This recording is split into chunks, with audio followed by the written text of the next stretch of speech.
Today's episode of the BS Podcast is brought to you by Betterment. As the first automated investing service, Betterment has revolutionized investing and made it easier and less expensive to be a smarter investor. Get personalized advice and investment management for a fraction of the cost of traditional services. Sign up today and get up to 6 months of free automated investing. Full terms and conditions at betterment.com/BS. Betterment, investing made better. The Bill Simmons Podcast is also brought to you by HBO because they were nice enough to give me my own television show that launches next spring. Thank you, HBO. Newsflash, you don't need cable or satellite to watch HBO anymore. Just download the HBO Now app and start your free 1-month trial today. Welcome to the Bill Simmons Podcast. Monday, October 19th. A lot of stuff happening in the NFL. A lot of stuff happening in general. What a great time for sports. Cousin Sal is on the line from Brooklyn. They're doing a whole week of Jimmy Kimmel live shows there that start tonight. And you probably have spotty cell service, but we're going to fight through this, Sal. How are you? What's happening, buddy? How are things by you?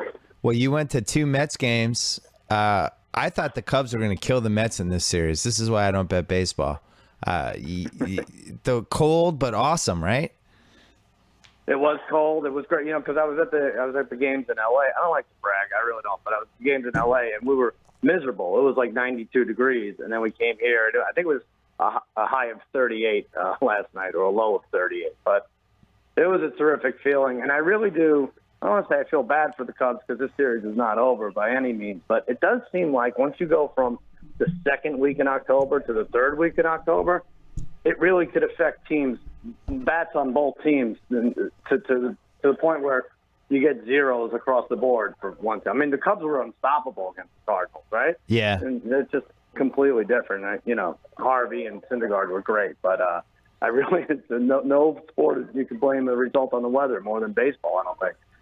And then on Friday night on Colbert's show, our friend Jimmy went on there, your cousin, my cousin, and right. And our agent, James Baby Doll Dixon, came out, and they made him pasta, and he had to pick which pasta was better, and he picked Colbert's, and I've never been more hurt in my life. It was terrible. We should have been able to bet on that. But, Baby didn't really even have a defense for that, other than it was Colbert's show, and he thought he'd be killing him off if he picked Jimmy's pasta. But it got physical at the end. If anyone cares to watch it, if you haven't seen it by now, it's worth taking a look at. Did Baby really chip a tooth, or what happened there? Yeah, I think he had a veneer, and he last night he explained, I paid $2,000 a tooth up front here, and I got little tiny yellow teeth underneath. But yeah, he chipped. Jimmy tried to put him in a headlock or something. I think he hit the table until the pasta was on, or something weird happened. Baby, I think it's on YouTube. Baby came out like he was really ready to do some comedy. I like when Baby's intentionally trying to be funny, is always when he's the funniest, but not for the reasons he thinks. Yeah. It was great. Terribly unfunny, but great for us. Yeah. He was. I was just dying. I'm like half asleep. It's midnight on Friday, and I immediately woke up and just started laughing. He almost missed his own segment. Let me say, 2 minutes before his segment, he decides he has to have a cigarette. He goes out in the cold, and then I was like, all right, I'm not even going to stop him. In fact, I think I'm going to lock him out here. And right when I went to lock him out, he's like, you know what, Baby, I maybe I should stick around here. So yeah, good idea. Good idea. Maybe you should stick around for a live taping. Yeah. So wait a second. One last thing. About that Cubs-Mets series. Mm-hmm. So you've won the first 2, and now it goes to Chicago for 3 and 4. Right. What is the line right now? I didn't even check. I'm looking it up. I'm afraid to even jinx it. I'd have to say the Mets are minus 220. Oh my God, you're minus 420. 420? Oh, it goes 2-3-2 though. Yeah, they get 3 in Chicago. And It's supposed to be warmer. Minus 420. You keep waiting for these young arms. These guys have ice water in their veins. They're really just DeGrom and Harvey and Syndergaard. It reminds me of the Cubs with the Bartman year. They had all these young guns, and it's like, all right, they're up 3-1. There's no way they're going to blow it, but they did. So I don't want to jinx it too much, but we're looking good. As I told you and the other Mets fans I'm friends with, the Cubs have, I think, a more talented team, but they have 108 years of baggage. And this is right around the time when baggage starts surfacing, and baggage and karma and all this weird stuff starts going on. And falling down 2-0, if you can get a lead in game 3, I think those fans are going to get real nervous, and there's going to be a weird energy in that park. All right, let's talk about I feel weird. Let me just say, I feel weird doing it with two guys that we're almost definitely not going to resign, Cespedes and Murphy. But however it gets done, let's get it done. Well, Murphy is now like Rogers Hornsby. Yeah. Hey, he's the best baseball player in the world. The perfect postseason player. Like, he's going to make contact. He's a playmaker. He's not going to strike out, and this is what you need in this kind of weather and these kind of games. But yeah, he's like golfing them out now. Like, he'll hit one-way foul, and then the next pitch he'll just like, all right, I'll find that low and outside and put it over the fence. Amazing. My buddy Gus, his son Jack is 12, and this is his first playoff rodeo, because the Mets really haven't been involved since '06, but he was like, a baby.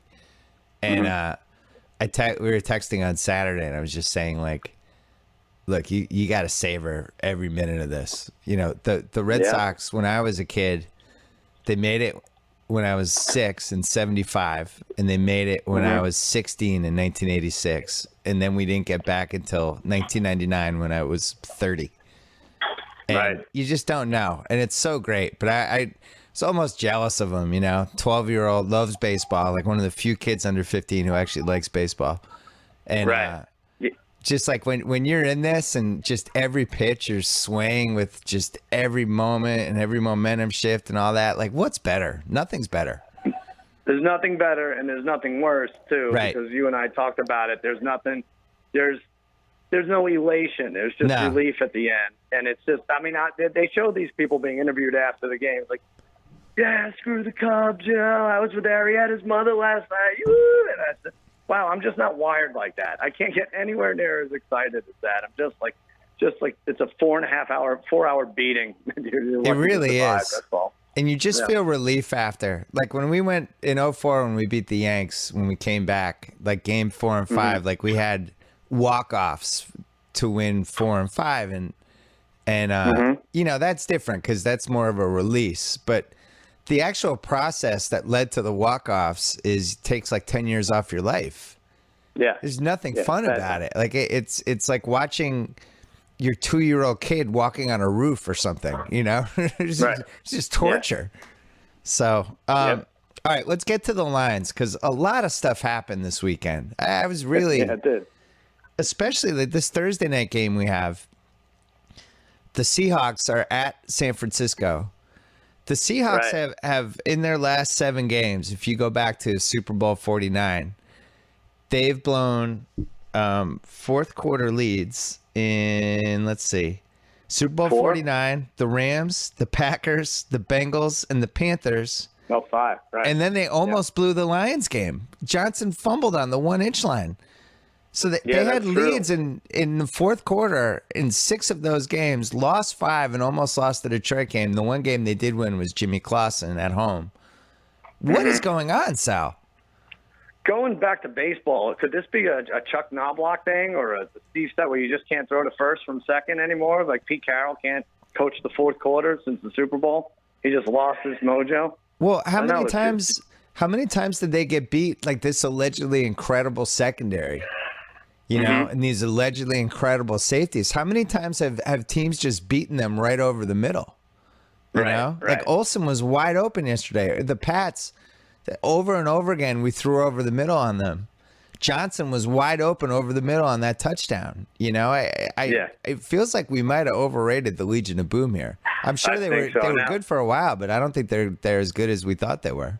Well, now they're blaming like they can't get the radio signal in from the sideline because it's too loud, and that's screwing up the defensive coverages and everything and the scheming. And, Sherman screaming at everybody. But, I think Pete Carroll just has to be like, hey, it's fourth quarter, guys. I'm leaving. Let's get the other coordinators to take over. I'm going to go home and prepare for next week. Let me know how it turns out because he's lost it. Yeah, that was an unacceptable loss yesterday. You have to win that game because now they're 2-4.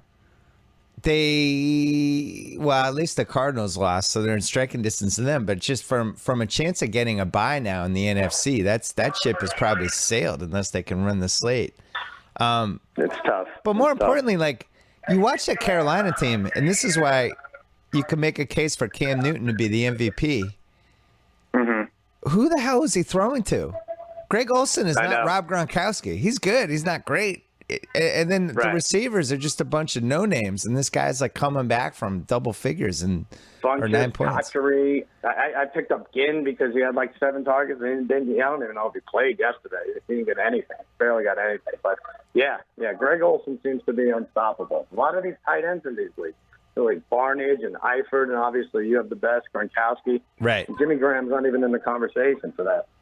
But as the Colts showed yesterday, I actually thought the Colts did a good job in the first half of that game from a coaching standpoint until things got shot to hell. Yeah, just make sure he doesn't catch the ball. It's pretty easy to stop a tight end coming off the line of scrimmage. Just throw multiple guys at him. With Carolina, I don't understand. Just take out Greg Olsen. Let Devin Funchess beat you. Let Ted Ginn Jr. beat you. These guys great. Go ahead. Get 100 yards. Very strange. That's bizarre ending. So every year we talk about the year from hell teams.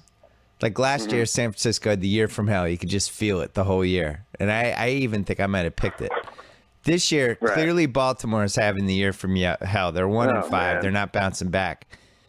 Is Seattle a year from hell team? They're 2-4. Like could this turn around? What if they lose on Thursday night?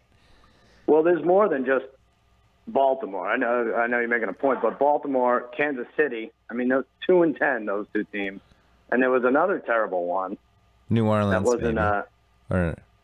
Who was the other one? Did Kansas City go into this season with high expectations though? Baltimore and Seattle were considered to be Super Bowl contenders. Right. You know? But Detroit's the other one. You can't forget they were a playoff team last year. Detroit and Baltimore are 2-10. They could end up. Yep. They could end up 26 between them. They honestly could. Well, Detroit should have lost yesterday. Yeah. Is that game still going on? That was ridiculous. Jim Caldwell and John Fox are locked in a checkers match.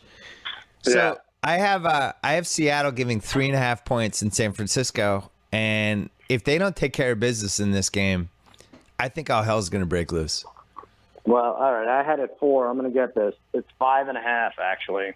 Ooh. That's too high. I think these teams are way more evenly matched than that. Yeah, and Kaepernick, we talked about this last week. If you're not rushing him, he's pretty good. Now, if Seattle can rush him and get after him, I think he'll fall apart. But I think we've now established that he's two different guys. And if you're rushing him, he's in a ton of trouble. And if you're not, he can do some stuff. I like the Niners in this game. That's a tough one. I kind of do too. There's a lot of pride in that matchup. 5.5. That's in that Vegas zone you talk about, which is usually a stay away. But I'd take the Niners if we had to. Also, we're taping this right now. It's like basically noon East Coast time. Right. A lot of stuff could happen in that Seattle locker room over the next 36 hours. A lot of finger pointing, some quotes, some unnamed guys. Like, I'm prepared for anything. I think that whole team is a powder keg. Really? Just dating back to, I thought it was really strange that there were guys on that team during the Super Bowl that actually thought they didn't give the ball to Marshawn Lynch for the winning touchdown. What a weird thing to think. Like, what kind of team chemistry do you have if there are people actually thinking that? And then the Russell Wilson story. Francesa told you that was the worst call in NFL history. He did. That you benefited from. That was a terrible, terrible call. And then, that whole story in Sports Illustrated about how they went to Hawaii to try to heal the offense and the defense. And Cam Chancellor, can we call Cam Chancellor a dick for holding out? It seems like he really screwed up that secondary with the holdout. He just signed a contract a year ago. You could do it. You can call him a dick. You can do worse than that. You're HBO now. You can call him whatever you want. Well, I don't want him to beat me up. I just say maybe he could be perceived as being a little dickish. I don't even know if he could beat you up at this point. Yeah, that team's a mess. All right. I don't know. Let's go to Sunday, though. Let's go to the Sunday games. Let's do it. And what'd you have for Buffalo Jacksonville? Oh God, is that our second London game? Well, you know what? I wasn't going to tell you. I was going to try to trick you. I was like, I wonder if he even knows it's a London game. Maybe I could win a spread from you here. But yes, it's the second London game. We sent them our garbage again, and early 6:30 in the morning on the West Coast. I mean, is this the way to get football going in London, by just sending us 2 of the 7 worst teams in the league over and over again? Yeah. Here you go, London. I mean, it's still retribution for the Tea Party or something. Here we go. Here's EJ Manuel and Blake Bortles. God, Blake Bortles. He had a couple doozies yesterday, man. Yeah. He threw a interception in the end zone right before halftime that was just offensive. And then one of the worst pick sixes of the year. His pick six, it's hard to throw a worse pick six than a couple of the ones Manning threw this year, but Blake Bortles, he did it. Yeah, and then he did. Also, like, somebody needs to teach him how to be cooler as a quarterback after he makes a mistake. Like, he reacted like the same way one of our sons would react in a baseball game if the ball rolled through his legs or something. He's like a 7-year-old. Yeah. Maybe Landry Jones could teach him. There's a lot of guys who are just it's shocking that they perform at the level they do. How sad is it that I follow college football so little that I was shocked to find out Landry Jones was white? Oh, come on. Yeah, I really was. I was like, oh, Landry Jones is white. What is happening? I had no idea. No, you knew. Landry No, I Jones really didn't. Sounds like our car dealership in Reseda. Yeah, I picked it up at Landry Jones. Go, they'll give you a good deal. or it sounds like a TNT show. So I have the Bills by 5.5 over the Jags. Oh, you went high here. I said 3, and it's 3.5. What do you mean I went high here? The Jaguars are terrible. How did I go high here? Aren't they going to blitz Blake Bortles for 4 quarters? It does seem like that team can't win. They just get in their own way. But the Bills, to me, are the team that not only do we not know if they're good, but every game they play, they screw up. But I guess they're not. But going into the year, who they beat in the first home game? You're like, they beat oh my Miami. God, they're not going to lose. They beat Miami, and you're like, wow, maybe they'll lose to the Patriots. But that's it, 7-1 at home for sure. But yeah, they're not good. All right, what else do we have? God, I don't know if I might have that game on Sunday morning, but I'm not positive I'll be paying attention to it. I might just have it on in the background. It sounds like you want to do a 49ers Jaguars teaser plus 11.5 or plus 11.5 plus 9.5, and then just be done. You don't even have to watch the rest of the day. Let's quickly talk about how every year we agree never to do a 3-team tease. Yeah. And then this year we just felt like we're getting 10 free points with the Patriots because there's no way they're losing in Indianapolis. So it's like, so we're basically doing a 2-team tease with 10 points instead of 6 using the Patriots. And for people who don't know what a tease is, just to quickly say, you get to move the line by 6 points, but both teams have to then cover that line. If only one covers, you lose. So in this case, we had 2-teamer. Right? Yeah, we had a 3-teamer with 10 points, but the Pats are one of them, so we're winning that. So we make Green Bay the second team, and then we have Denver as the third team in one, and Arizona as the third team in the other. And we had to sweat out all of those teams, and then we lose with Arizona. Arizona loses to Landry Jones. We lost money to Landry Jones. But we should know better. Yeah, the Landry Jones thing was bad, but we should know better. Like when you and I are talking, you're like, Green Bay, New England is a gimme. Let's just add somebody else. Like, I should stop you right there. Like Green Bay, New England's a gimme. Like done. Let's do it. Minus 240, those two. Let's not even add anybody. Money line parlay. Yeah, you're right. Money line parlay. You're right. Let's do it. What's Why wrong are we with killing us? ourselves here? Yeah, and then Arizona snuck because we were getting like 5 points with Arizona when you get to 10. When you had 10, spread right, and then they were right around 23-18 for a while. Like, all right, even a field goal, if they lose, whatever. But to blow that was bad. Yeah, and somehow the one thing I was sure of yesterday was that the Patriots were beating Indianapolis. I didn't know what the final score was going to be. I just knew they were going to win, and I won no money on that because it's just Landry a Jones. shame. All right, what else do we have on Sunday? Well, Pittsburgh, as long as we're on the Landry Jones talk, Pittsburgh at Kansas City.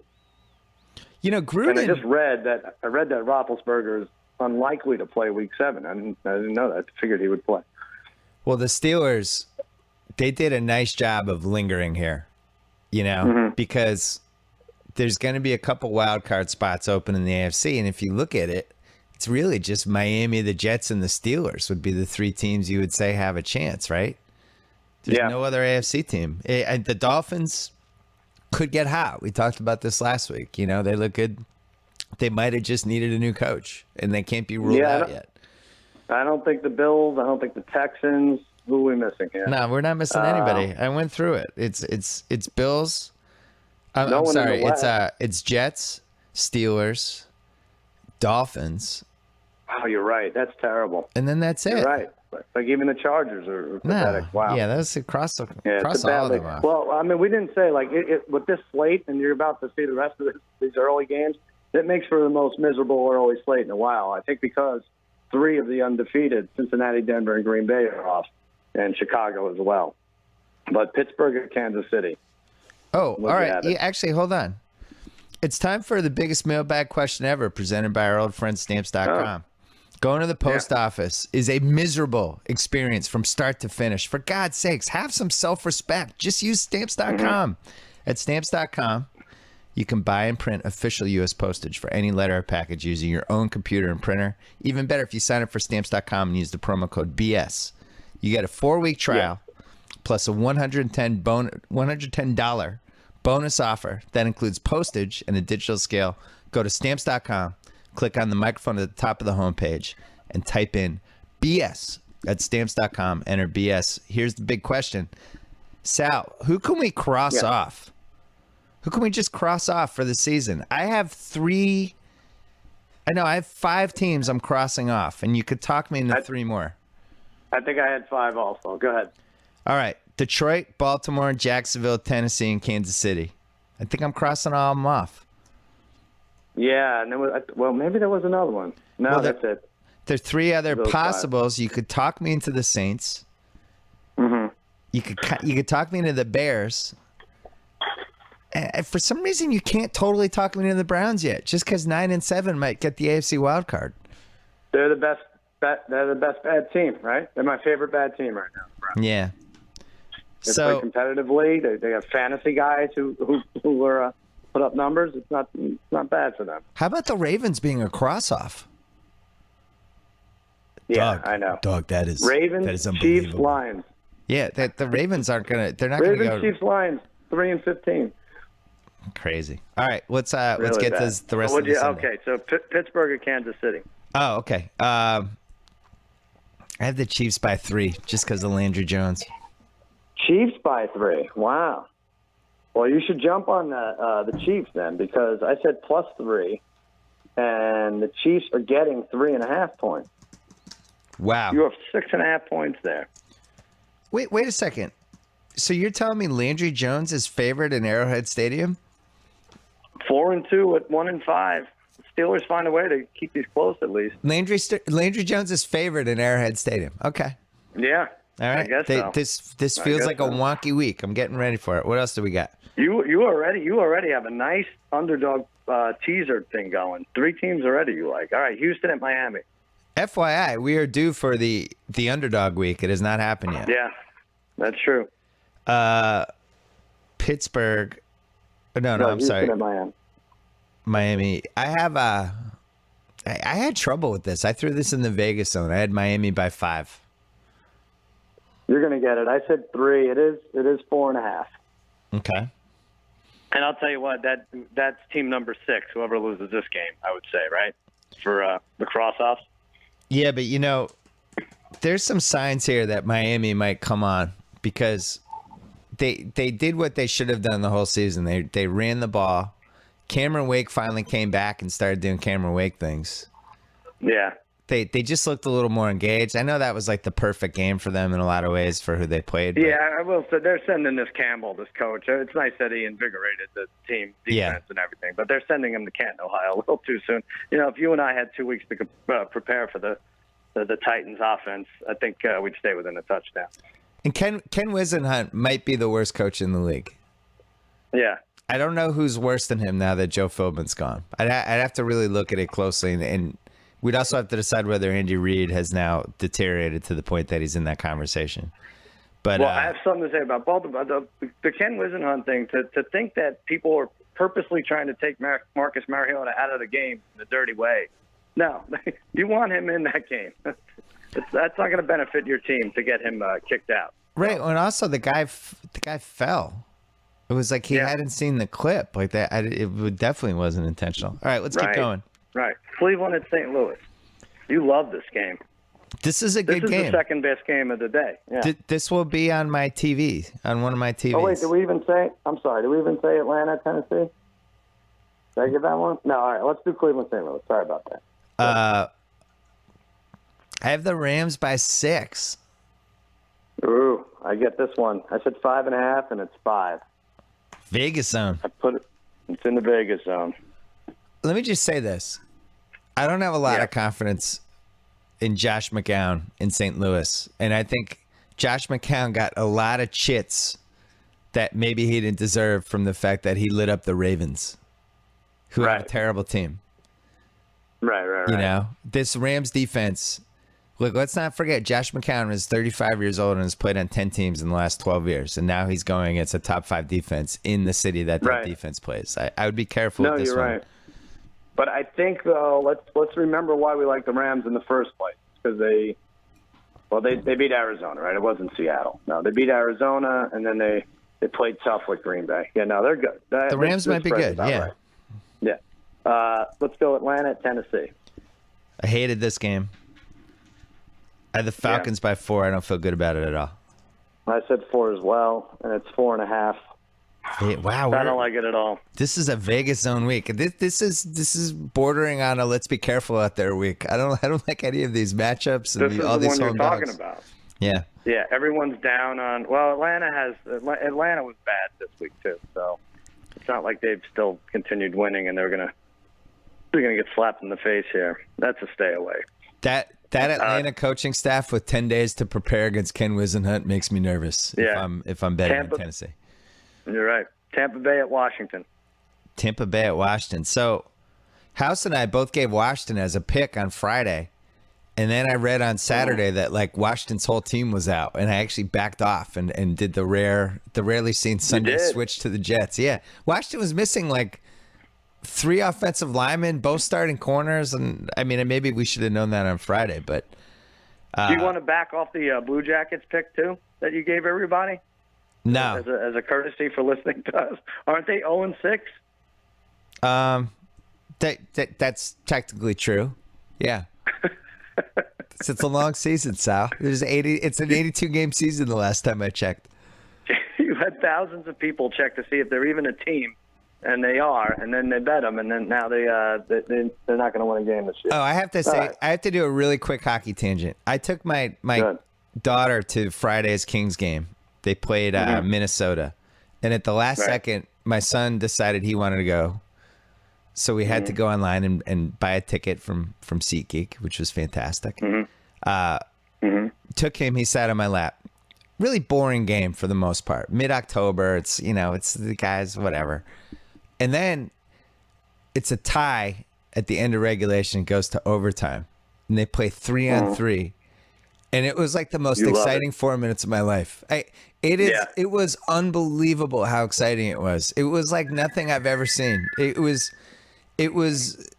almost like watching kids in a parking lot or something, and just all kinds of creativity. And at one point they passed back to the goalie, and guys were staying on. They couldn't get off the ice, and it was just breakaway after breakaway after breakaway, and it was incredible. And that's great. What you won't believe. You like going to hockey games. You won't believe how exciting it is. I loved it. I would love it. Yeah, no, and it's perfect. And I almost think, what if they did that for football? What if they found just like the perfect flag football formula, like 7-on-7 or something for overtime? Yeah, I mean, too. It almost made me wonder if hockey during the regular season the second period should be 3-on-3. Just the second period? Yeah. Put it this way, nobody's going to get a drink or food during the second period if it's 3-on-3 for 20 minutes. It would be amazing. All right, let's keep going. Yeah. All right, Tampa Bay at Washington. I have the Washington professional football team by 4.5. I don't feel good about it. You got it. You should feel good enough. It's 4, and I said 3, so you get that one. But so that's another game. They have a chance there. No, that's another game that could edge into the Vegas zone.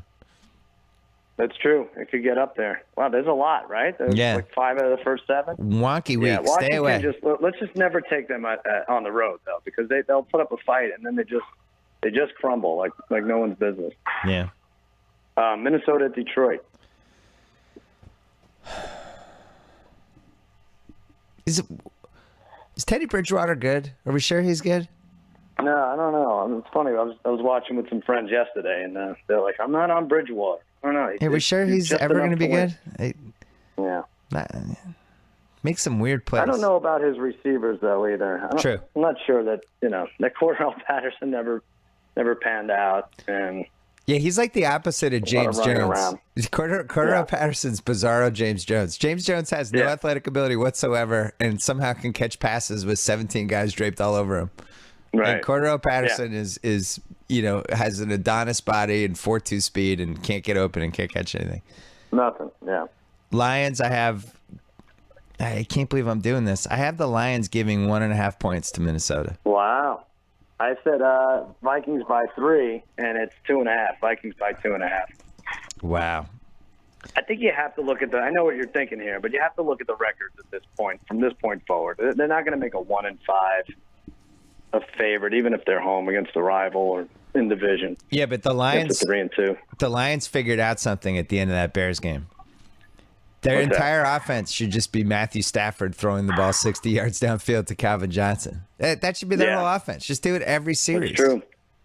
It's true. If you're the other team, you're like, fuck.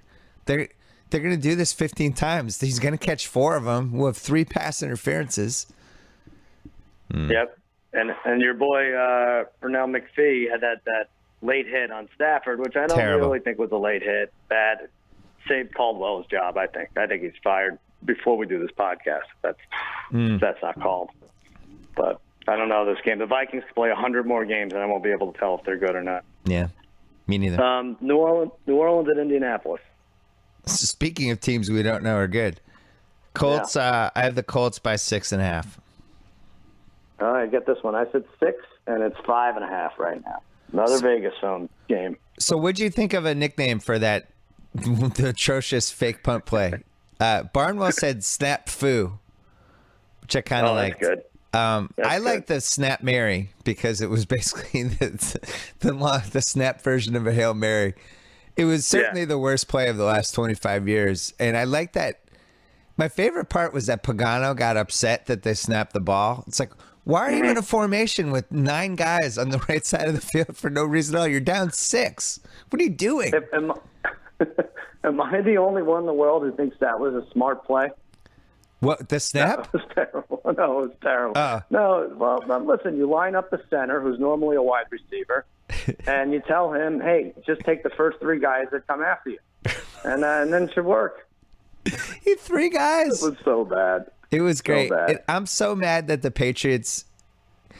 I know why they did it, because the offensive line was so banged up. They're like, we're just getting out of here. We don't want anyone to get hurt. Let's just throw away. We're up by 13. They're not going to beat us. But we had the ball 3 straight series where we didn't get a first down. You know, who wasn't happy with that fourth quarter is our friend Hench.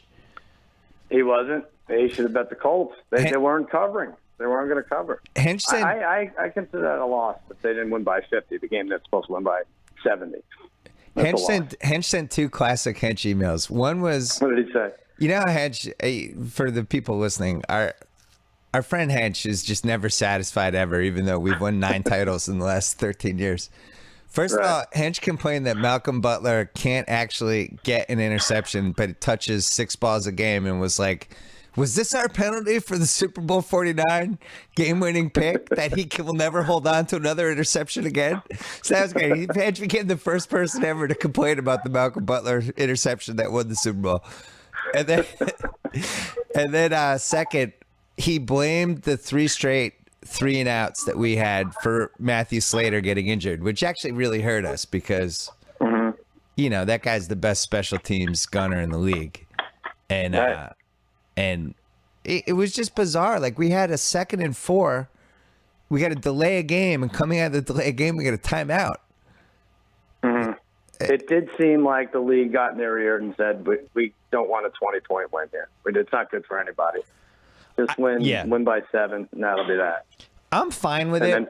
I'm fine with the whole just get out of there with the win because you don't want Gronk to get hurt getting over the middle. You don't want to get Brady to get sacked by 3 guys because the 4th-string right tackle missed a guy. Like I get it, but but if we had a healthy team, I think they run it up. Probably, yeah. Well, listen, you had a gift. That play was ridiculous. What were they up by? I mean, I was coming home from the game at that point. They're upset. Sal, we were always winning that game. We were always winning the game. I was never nervous. All right. Okay. Can you ask Andrew? For Pagano to now say, no, we didn't want to snap the ball. We wanted to maybe draw them off sides. Well, when are you more likely to draw a team off sides? When there are 8 men on the line or when there are 3 men on the line? What are you doing? It's so stupid. Right, and then they said they practiced the play for a year, but somehow they got an illegal motion or whatever, illegal formation anyway. Hey, can you have Vince McMahon ask Andrew Luck what he thought of his performance last night? Oh, yeah, sure, yeah. We take you now to the comments of one Andrew Luck. Andrew coming off a defeat once again of the New England Patriots at the hands of New England Patriots. You, this week, in Roanoke, Virginia, against the Saints. What do you have to say about yesterday first? I wasn't happy about my performance at all. I overthrew 11 guys where I just sailed the ball over their heads, and I just felt like you could make a YouTube video pretty easily of Christopher Cross singing Sailing as my passes sailed over everyone's heads. And also, the Patriots touched 8 of my passes yesterday, and it just wasn't good enough. And what really scares me is the Patriot fans just weren't. I didn't make them nervous at all. Like Bill Simmons was in his living room, and he just wasn't nervous at all about what I was doing that whole game. And I just have to get better. Thank you. Thank you, Andrew Luck. We appreciate your candor as always. Thank you. Well, I really went all out on the Andrew Luck this week. You did. Yeah. You did. Well, it's weird that he's worried about what you're thinking of him in your living room. But, he should be concerned with other things. This is why his play has suffered. He should be a little worried that no Patriot fan was like, Andrew Luck can score 2 touchdowns here and beat us by 1. I never felt that way in the 4th quarter, ever. Yeah. What do you think? You think they're giving too many points this week? What did we say the line was? The Saints. We haven't yet. Oh, I have Colts by 6.5. Oh, I'm sorry. We did. Yeah, I said 6. It was 5.5. Yeah. I mean, we would normally put that in a teaser, but we don't trust the Colts for the rest of the year. Well, the other thing is we don't know how injured those 2 quarterbacks are. I thought Luck looked like he was hurt last night, to be honest. Mm-hmm. Yeah, it could have been. All right, now we get to Jets and Patriots. Oh. Really the only game worth watching this week. You know what, Sal? This is such a good game. I think you need to know about the feeling of great fitting underwear that's 2 times softer than cotton. You need to know about. I do. You need to know about MeUndies.com. MeUndies is the most comfortable underwear you will ever wear. It's insane how good they make you feel. They're made from modal, which is sustainably sourced from beechwood trees in Austria, resulting in a fabric that is 2 times softer than cotton. They sent me some, Sal. They sent me some. They sent me some in the mail, and they were awesome, which is great for me because half of my underwear had holes in them. So now, not only do I not have underwear with holes, but now I have really comfortable MeUndies underwear. And for your wife, Sal, they just launched an All of Me women's collection, a 4-piece line of undies designed specifically for the female body in all of its complex, gorgeous as hell glory. They even have photos on the MeUndies.com website. So go to MeUndies.com BS. You get 20% off your first order. You save even more if you buy a pack. Shipping to the U.S. and Canada is free. If you don't love them, your first pair is free. Once you feel MeUndies on your body, you're never going back. Here it is again, MeUndies.com/BS. All right, here's my Pat's pick. Well, hold on, wait. Let me ask you, if you're going to send me a pair of MeUndies, do you recommend MeUndies doing it by stamps.com or going to the post office? Like, how am I going to get this pair? No. What you're going to do is you're going to get a whole bunch of them from MeUndies, and then you go and then you mail them with stamps.com. And then you get the rarely seen Bill Simmons podcast Daily Double. So look out for that. I have the Pats. I'm going to have to listen back. Go ahead. I have the Pats by 9.5. I think I'm high, but I don't care. We split this. The actual spread is 9. I said 8.5. So we're going to tie there. And the Jets might be good. You're not worried. Yeah, but no, I'm a little worried. I'm a little worried. Nah. Yeah. Oh yeah. I'm not even like you know me. I'm always honest with the Pats. We lost. We're down to our 4-string tackle playing right tackle, and our 2nd-string right tackle is now the left tackle. Why shouldn't I be worried? Right. 4 double-digit wins for the Jets. Not something we've seen from them. You know, Ryan Fitzpatrick is due for a Ryan Fitzpatrick game. It has not happened yet. But I will say that they have guys who, you know, remember the years when you would never have a Jets guy on your fantasy team? And now that Marshall and Decker and Chris Ivory, like those guys are actually doing stuff. So I don't think the Jets are bad. They might be a wild card team. Should be a good one.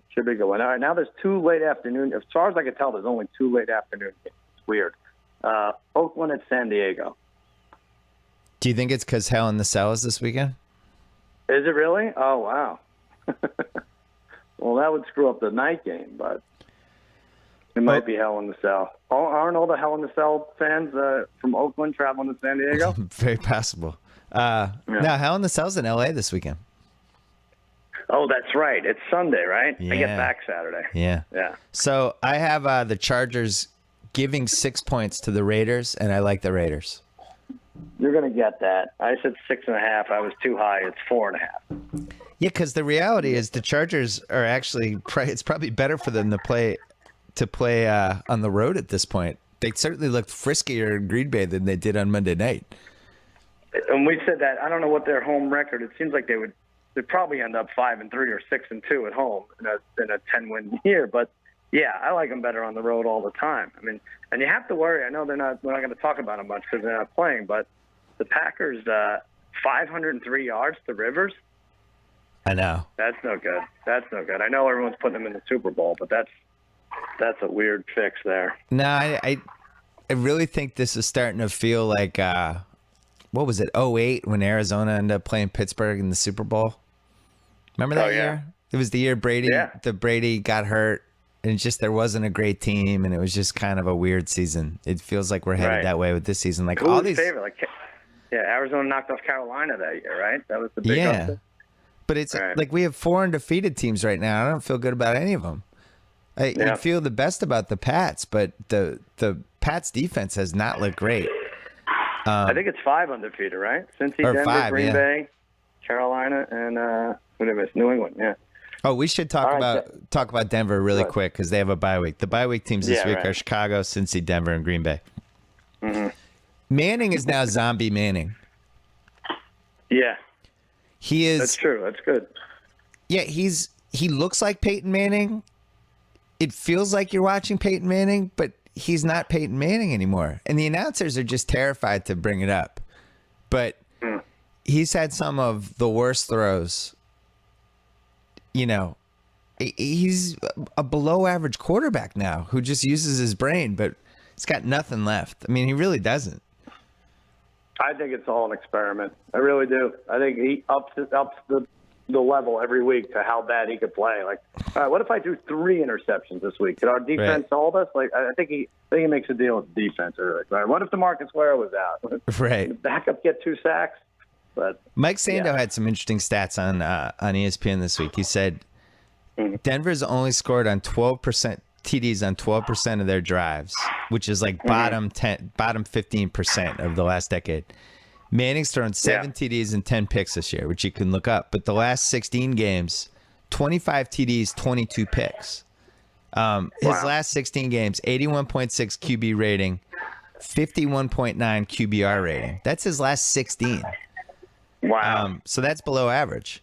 And then the 6 QBs Denver's defense has beaten this year: Flacco, Alex Smith, Stafford, Bridgewater, Derek Carr, Josh McCown. So if it's okay, I'm not gonna tell the 85 Bears to start getting worried about the 2015 Broncos yet.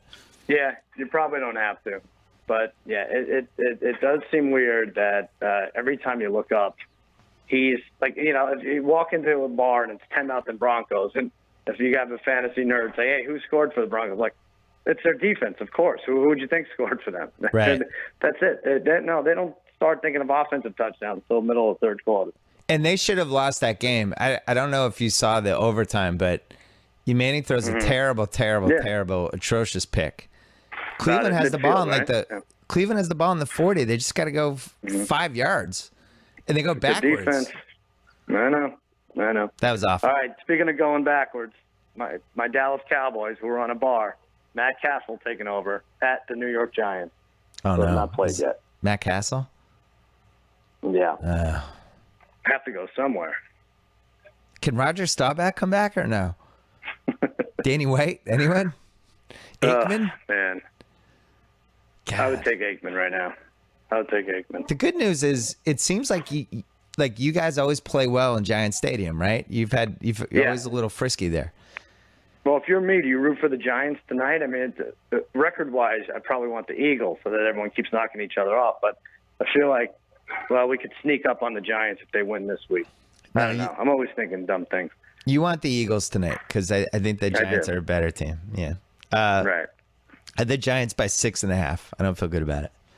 I hit this exactly. It's 6.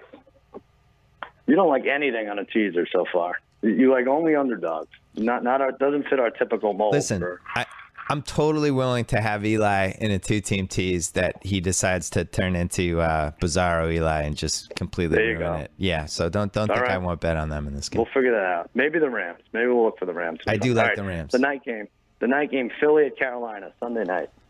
Do you like the Giants tonight, right? Monday night? Yeah, that was my best bet on SportsCenter. I do like them. They're banged up, but that's too many points. Now it's up to 5, I think. How'd you do in SportsCenter? I was 1-1. I had the Colts and I had the Broncos, but yeah. You had the Colts? I had the Colts. You were like Mr. Backdoor this year. I could make a terribly offensive joke and I won't, but you were the king of backdoor. It's like your 4th backdoor cover. Whatever. All you have to do is win, right? Yeah. Who cares how it's done? That's what you should market yourself as, the king of the backdoor, or the I like that. Backdoor president. Something horrible. All right, Panthers. Carolina. Panthers Eagles on Sunday night, and I like the Carolina by 4.5. You're gonna get this. I said 6. Why is it 6? Why is it 3? Oh wow, the Eagles get a lot of. It seems like the Eagles get a lot of respect from the gambling public. Don't you think? Yeah, apparently 2-3 at 5-0 Carolina. I mean, maybe they'll be 3-3. Carolina just knocked off Seattle. Maybe they're just reading too much into the hangover game for the Panthers. Well, there's that, and then also get ready for an entire week of Cam Newton is the MVP. I like when we name the MVP after 6 weeks. Like some teams have only played 5 games. So Cam Newton, you're the MVP. But right. He had. I mean, if you're giving the trophy away today, he's the MVP. But I think this is going to be a week of. We were trying to blow Russell Wilson and Andrew Luck and all these other young QBs, and meanwhile Cam Newton was the guy all along. That's going to be like the hot take narrative this week. What did you? We were trying to blow them? Yeah, maybe that was the wrong verb. Fillet? I don't remember trying that. What's the matter with you? Can I just say, because I had this written down, I want to talk about it. I'm convinced now that Andy Reid, I'm going off because we already talked about the Chiefs. I don't know why I'm going back to this. I was in a bar in Brooklyn watching the games, and that game was like on the other side of the bar. Yeah. So the 2 times I checked in on it in the 4th quarter, it was that look. It was that shot of Andy Reid, full body, and he's got that look where he's looking for help. Is it possible he's looking for our help with this? Like, I don't. Oh, like you and me? Guys in the television. Yeah, me and you, whatever. Yeah. Oh, that's interesting. Worried about what you were thinking. Yeah. Well, is it possible? Andy, if you want to get our cell phone numbers and text us during the games, we're happy to help. We're willing to help. Yeah, we're not always about just making fun. But yes, the Chiefs, he just has that look on it. How much did you enjoy that? I spent like 75% of my auction money on Chakandrick West, and he gave me a -2 on Sunday, and I didn't start him. Oh, I didn't even check. I didn't start him. No, yeah, I don't even. I started both Pats. That's right, and it should be known that you are 0.3 points behind me in fantasy, and you have Odell Beckham Jr. So if he gets 2 yards, I win, or less. If he gets 3 yards or more, you win. You just need 1 first down catch, and I win. Is that hard? Is Well, what that if he hard, doesn't ODB? ODB, is that hard for you to catch one ball for 4 yards? It's hard if he doesn't put the cleats on tonight. It's going to be really hard. I really don't want to sweat that out. If they show him on the sidelines, like trying to get loose for the whole first half, I'm gonna be so mad. 4 yards, please. Do like a Marshawn Lynch thing, where at least we don't see him until the second quarter. That would be fun. Yeah. So I went back and forth on which Patriot to start, and then I said just screw it and started both of them. I figured they get like combined 25 points. Yeah, they did. And if Blunt doesn't catch that touchdown pass, I'm in decent shape, right? Yeah. At the end. All right, Monday night. Baltimore at Arizona. Here we go. Hey, Doug. Another clunker. Doug, I do not like this spot for Baltimore. I do not like this spot. What happened, Mike? I don't like this spot. Arizona coming off a loss. They lose to Landry Jones. Come on. Yeah, it's Mike. How could you like Baltimore in any spot? They're atrocious. Plus, Arizona's good at home. They're just a good home team. It's one of those like just let's see somebody beat them there. I have they're due to roll. Yeah. I really like this on a tease. I think if we did Arizona and the Rams, I'd be happy. But hopefully this won't go over 9. I have Arizona by 8.5. I think we'll be all right for it to stay under 9. I said 7.5, and it is 7.5, and I beat you this week. Bill Simmons. So what a week for you! This is everything's coming up, Sal. Good. You're in Brooklyn. This is the Mets. Good. Jesus. My cousin Jim. Did we talk about his first pitch? I don't even know if we talked about it. What was his first pitch? What? You didn't see he threw out the first pitch yesterday? No. You're crazy. You knew that. I swear to God, I didn't know that. Good friend. What? Did an email go out? I'm throwing out the first pitch? Let me tell you something. I'm going to add something to this. We had dinner the other night, and I asked him who his top 5 celebrity best friends are. And you should think about this, too. And he was nice enough, or whatever. He was honest enough. He listed you amongst the 5. I'm not going to say the others because I don't want to get anyone in trouble. He already got annoyed with me for talking about it. But and now here I go again. But he may boot you from that top 5 for not even knowing that he threw out the first pitch. All right, but if I didn't watch the game and nobody told me, how would I know? What are my other recourses for finding out? Well, you're in his top 5. Just by that measure, you should know. Obviously, I'm not in his. I mean, did David Arquette know? David Arquette, he's in there. No. Did Bobcat know? Way off. I'm not even going to go over this. So what happened with the pitch? So he went out there. I have to hand it to him. Like when I did it last year, it was in front of 40 camp kids who were somehow scrounged up enough money to go to like a Monday noon game. So it wasn't as big a deal. But it was freezing cold. Yeah. 50,000 jam packed, whatever the attendance was, and it was windy. It was windy. It really he could have hit a concession worker at the Shake Shack or hit the glove. Who knows what happened. And he reared back. He threw. It was a little outside for a righty, and he hit the glove. Nice. That's excellent. Did he warm up beforehand or no? Yeah. We went underground, and he threw to me, and he was getting a little annoyed because I'm a lefty, and it was only a righty glove, so I'm catching. So the process of me throwing it back was a problem. But, yeah, he got warmed up, and it was good. It was good. Do you want to hear my wife's take? Do you want to hear my wife's take on this Brooklyn trip? Mm-hmm. I told him how you were at the game on Saturday, and I showed a picture of you and Daniel and Dixon and Jimmy with whatever picture you took on Friday. Right. Yeah. Can you guess what her take was? What could her take be? We're out here to do shows. Sal got to go for 10 days. He just left Melissa with the kids. They're all in it together, Sal. They're all sisters. They're all looking out for each other. Not happy for you. Not happy you're in Brooklyn. Not happy your team's in the NLCS. Not happy you're with your friends. Melissa, 10 days? I'm going to sound like a terrible father here, but I had to pretend to be devastated for an hour on a phone call this morning because my boy had to go to urgent care because he was vomiting. I'm like, oh my God, I'm so sorry. I was terrible. But yeah, I know. What am I supposed to do? Well, some businesses you go away for like 6 weeks, right? A year, 4 weeks. Right. Listen, I defended you. All right, thank you. I appreciate it. Maybe I'll come back halfway through. Yeah. You know what? If Lamar's condition worsens, I'll come back. How's that? Jimmy Kimmel Live. in Brooklyn this week. Tonight, the great Bill Murray, who roots for the terrible Chicago Cubs. I'm just kidding. Music from Ryan Adams. Later in the week, Jay-Z, Michael J. Fox, Bradley Cooper, Donald Trump, Howard Stern. Are you kidding me? And I will be on Wednesday night and catch me on SportsCenter late Thursday, early Friday. My best bet's if it's 4 to 5. I like the Giants tonight, and I'm at the Cousin Sal on Twitter. Howard Stern. Yeah, that's Friday. That's exciting. All right. That'll be good. The Cuz. Good job by you. Good job by you, Billy. Today's episode is brought to you by MeUndies. MeUndies is the most comfortable underwear you will ever wear, and it is insane how good they make you feel. They sent me some, and trust me, they were fantastic. Go to MeUndies.com/BS and get 20% off your first order and free shipping. They guarantee you'll be happy, or your first pair is free.